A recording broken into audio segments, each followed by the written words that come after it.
Mahigit 600,000 piso halaga ng shabu. Nasabat daw po sa isang pintor sa Valenzuela City. Ang suspect umamin na nagbebenta siya ng illegal na droga dahil po gipit na gipit daw sa pera. Ibabalita po yan ni Jimboy Tijano. Jimboy!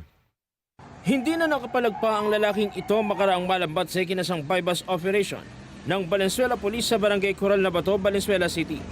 Ayon sa otoridad, dumadayo pa mula Santa Maria, Bulacan ang suspect. Nasamsam sa kanyang mahigit 100 gramo ng umano'y shabu na nagkakahalaga ng halos 700,000 piso.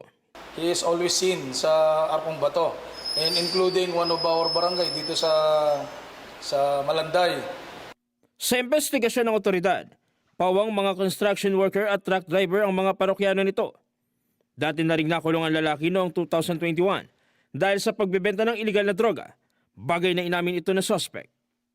Bukod sa Valenzuela, nagbabagsak rin umano ang suspect sa mga karatig lugar, partikular sa ilang syudad at bayan sa Bulacan. Habang ang source ng droga, nagmumula sa parting Region 4A.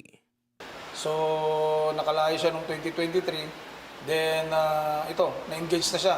Not only using, but including trading. That's the time na nagkaroon itong mga informant and our operatives na nagkaroon sila ng 1 week of surveillance.